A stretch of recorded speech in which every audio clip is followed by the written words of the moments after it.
아, 이거 진짜 소송을 정말 가야 되나 이거 말아야 되나. 최근에 제가 지방 아파트 하나를 매도를 하면서 정말 소송 직전까지 갔을 뻔했던 그 상황을 요약을 해서 말씀드려볼까 합니다. 전세에 끼고 제가 아파트를 보유를 하고 있던 상황인데 이제 매도를 하려고 내놨던 상황인 거죠. 그래서 그 전에 이미 4, 5개월 전에 기존에 살고 있던 그 임차인 분께 물어보는 거죠. 거주를 할 상황인가요? 아니면 전세 계약 끝나면 이사를 갈 상황입니까? 여쭤봤더니 그 당시에 제가 전화로도 물어봤었고 문자로도 혹시라고 해서 동의를 받아둔 상황입니다. 아, 본인은 그 지역 자체가 지금 역전세라는 상황이기 때문에 본인은 그냥 전세금 받으면 이사를 나갈 것입니다 라고 이미 4개월, 5개월 전에 저랑 통화도 하고 문자 서로 이렇게 연락도 하면서 다 제가 전화 통화도 녹음했고 문자도 다 상황인 거죠. 근데 이분이 갑자기 제가 매도를 한 상황이죠. 다른 임대인이 집주인이 매수를 해서 그분이 이제 실거주 한다고 매수를 했겠죠. 그래서 전세 계약 끝나면 돈을 주고 이분 나가고 그분이 실거주 하는 이런 상황입니다. 근데 갑자기 임차인이 그 계약을 다 하고 제가 통보를 했죠. 아, 지금 매도를 해놓고 내놨고 다음 분과 이제 계약을 하기 위해서 저는 이제 매도를 하는 상황이고 다음 분과 얘기를 하셔가지고 잔금 받아서 계약금 받아서 전세금 받아서 나가시면 됩니다라고 했는데 이분이 갑자기 장난하는 것도 아니고 아, 나 갑자기 생각해보니까 나 2년 더 전세 살란다. 나 이제 전세 못 나가겠다.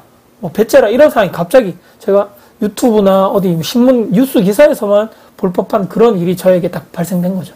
결론적으로는 부동산 소실장님이 중간에 있던 소실장님이 계속적으로 연락하고 설득하고 해서 2주 만에 그분이 포기를 하고 기존대로 그냥 날짜 끝나면 이사를 가겠다 이렇게 정리가 됐습니다. 왜 그랬냐 물어봤죠. 나중에 돼서 다 해결되고 난 다음에 갑자기 마음이 왜 바뀌었냐 이런 거죠. 갑자기 이사를 가려 하니까 그때부터 해서 마음이 느긋했던 거죠. 왜냐면 처음에 4, 5개월 전에 저랑 얘기했을 때도 이 지역 자체가 물량이 많아가서 전세금도 계속적으로 낮아지고 물량이 많고 그래서 본인은 이렇게 뭐 역전세 많이 났고 내가 마음에 드는 집 싸게 할 수 있겠구나라고 아무런 그런 준비도 안 하고 이사 딱 직전에 이제 슬슬 뭐 돌아다니면서 알아보려 했던 그런 상황입니다. 슬슬 이제 나가서 현장을 조사를 해봤더니 2024년도 들어서 이 지역의 공급이 그전 2023년도에는 공급이 상당히 많았는데 그때부터는 신규 입주가 그 전에 있던 전세 물량이 다 정리가 되고 전세 가격이 이제 슬슬 조금씩 회복하는 그런 상황입니다. 그동안 역전세에서 좋다 해가지고 이제 신축이나 준신축 싸고 좋은 집 골라서 내가 내 맘대로 탁탁 좋은 동호수 골라서 가려고 아무런 신경도 안 썼는데 막상 이사 갈 집을 찾아보려고 직접 밖에 돌아다녀 보니까 신축 전세 매물 말씀드렸는데 싹 정리됐고 주변에 입지 좋은 준신축은 이미 벌써 가격 반등 회복됐고 전세 매물 자체가 문제는 또 별로 없더라. 제가 이 투자했던 아파트가 엄청 고가의 아파트가 아니다 보니까 전세금도 그렇게 높지 않았죠. 역전세가 났지만 그렇게 막 엄청난 돈이 막 역전세가 났던 상황이 아니다 보니까 금방 회복될 것 같은 또 이런 현재 분위기로 바뀌어버렸습니다. 그 전에 본인이 계약했던 전세금하고 지금하고 비슷하다는 얘기입니다.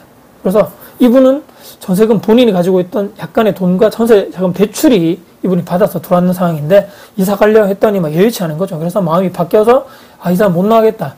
나 그냥 여기서 2년 더 살겠다라고 생트집을 잡았던 거죠. 저는 처음에 이 집을 투자를 했을 때 집 자체를 올수리하고 제가 항상 그렇게 투자를 한다고 말씀드렸죠. 올 리모델링을 했기 때문에 집안 내부 컨디션이 너무너무 좋았는데 본인이 막상 이사 갈 전셋집을 막 찾으러 가다 보니까 마음에 안 드는 거죠. 딱 갔는데 수리됐다고 해서 딱 가보니까 뭐 10년 전에 수리된 거고. 그다음에 일부 수리해서 딱 갔더니 뭐 화장실이나 본인이 원하는 싱크대, 주방 쪽은 수리가 돼 있어야 되는데 여기도 안 돼 있고 또 어떤 데는 샤시가 수리 안 돼 있어서 우풍이 막 심해서 추울 것 같고 본인이 이 가격으로 똑같은 집을 가려다 보니까 컨디션이 비슷한 집이 없더라라는 얘기에서 이분이 갑자기 마음이 바뀌어가지고 아, 나 더 살겠다 이렇게 된 것입니다. 그래서 제가 올해 만난 가장 어이없는 진상이었다고 얘기하고 초반에 언급드린 대로 저는 이미 이분하고 이사 협의 다 협의가 됐죠. 그래서 전화나 문자, 톤 뭐 이렇게 녹음이 다 돼 있었던 상황이고 매수해서 실거주할 다음 이제 집주인이죠.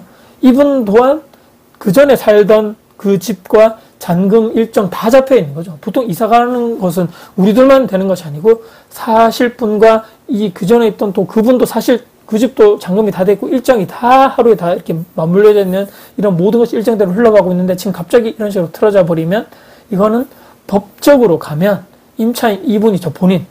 이분이 더 힘들어질지도 모른다. 이 집주인 내가 혹시라도 해서 소송 걸고 막 그러면 당신도 이렇게 다 협의돼 있고 이게 다 돼 있는데 갑자기 본인이 틀은 게 아니냐. 부동산 소실장님이 현실적으로 이분께 설득하고 조언을 해주고, 이분 또 마지막으로 이렇게 하지 말고 어차피 이사를 나가게 되기 때문에 내가 부동산인 내가 더 비슷한 금액대로 좋은 집, 수리된 집 내가 찾아봐 줄 테니까 책임지고 이사 나가는 걸로 협의하자.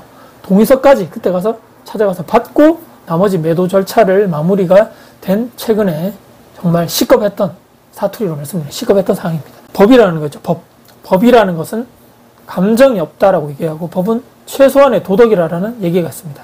이 법이, 그러니까 임대차 3법이 시행될 때 제대로 된 사회적인 의견 조율이라든지 연구라든지 그 각계 전문가분들이 모여서 토론하고 이런 과정이 없이 막 급속도로 빠른 그런 속도에 막 부랴부랴 만들어진 이런 임대차 3법이 처음부터 그렇기 때문에 만들어지지 말았어야 할 법인 것이고, 임대인, 임차인이 있으면 50대 50 정확하게 공정하게 한쪽에 치우쳐 져 있게 이렇게 막 딱딱 하진 못하더라도 비슷하게 해야지만 억울한 사람이 없고, 갑자기 이렇게 또 나가겠다 했다가 갑자기 뭐 번복했다가라고 했다가 번복하는 것은 임차인은 또 괜찮다라는 이런 해석이 있다라고 제가 들었습니다.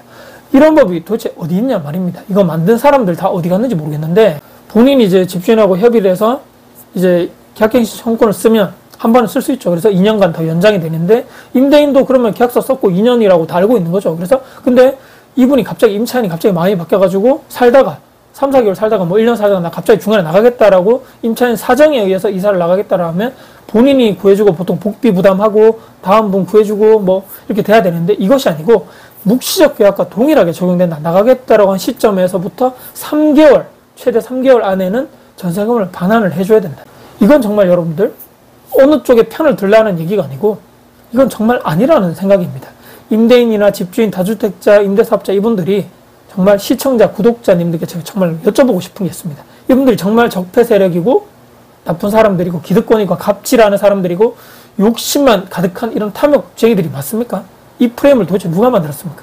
부동산 정책 실패, 공급을 제대로 하지 못한 정치인들, 그 사람들이 본인들 책임을 스스로 인정하기 싫으니까 존재하지도 않는 그 가상의 나쁜 악마를 하나 탁 정해서 여론재판 마녀 사냥을 아닌가 하는 것이 아닌가, 이런 제가 몇 년 전부터 이런 얘기를 드렸죠. 이런 자괴감에 빠지게 됩니다. 누가 전세, 월세를 공급하는 주체들인데 제발 저는 이런 법을 좀 없앴으면 좋겠다. 이 법이 생기고 나서 괜히 생길 필요도 없는 이런 사람들 간의 갈등, 법률적인 또 비용, 정말 소송하면 뭐 시간도 들고 스트레스도 엄청 많이 받고 사회적인 이런 문제들 서로 싸우고 의심하고 손가락질하고, 이거 정말 이 만든 정치인들이 책임져야 되는 것이 아닌가요? 2년이면 2년, 3년이면 3년, 4년이면 4년 이렇게 딱 기간을 정하고 그 기간 내에 살다가 이렇게 이사 나가면 되는 거죠. 또는 뭐 더 살고 싶으면 재계약하면 되고, 이상한 이런 세부 조항들 수백, 수천 가지가 되는 이 경우의 수가 엄청나게 많은데 이런 세부적인 사항들이 하나도 없는 거죠. 알아서 해라. 너희들이 가서 조정해서 소송을 하든 뭐 조율을 하든 너희들이 만나러 알아서 하는 것이고, 우리는 이게 법을 만들었으니까 이 테두리에서 알아서 해. 거기에 나오는 갈등 사항들은 너희들이 알아서 해. 이게 정말 국민들 싸움 붙이자라고 만든 법이 아닌가요? 이건 또 그리고 형법이 아닌 민간계약 민법인 거죠. 이런 것을 법정이 몇 개 만들어서 이 모든 것을 끼워 맞추려 하니까 가능할 리가 없습니다. 임대인분들은 집을 팔 권리 또는 내 집에서 내가 살 권리가 있는 것이고, 임차인분들은 계약 기간 동안에는 내가 거기서 거주할 수 있는 그런 온전한 권리가 있는 것이죠.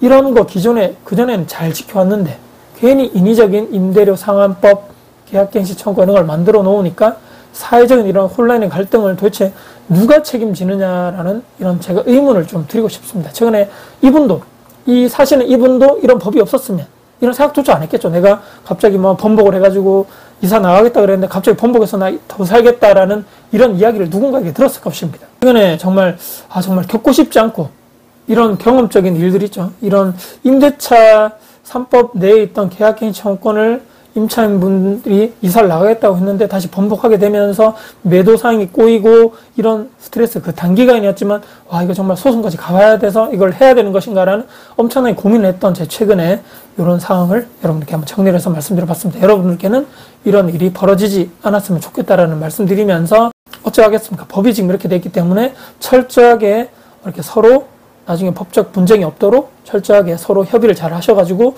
이렇게 받아두는 서류라든지 뭐 녹음, 뭐 통화 이런 거 잘 녹취해 두시면서 추후에 분쟁이 되지 않을 스스로를 내가 만드는 이런 뭐 준비 자세를 해야 되는 것이 아닌가라는 이런 생각을 하게 되면서 씁쓸한 마음으로 영상을 마무리하겠습니다. 영상 여러분께 도움이 되셨다면 구독, 좋아요, 알람 설정, 댓글 주시고요.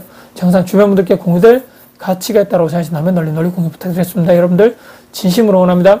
화이팅입니다.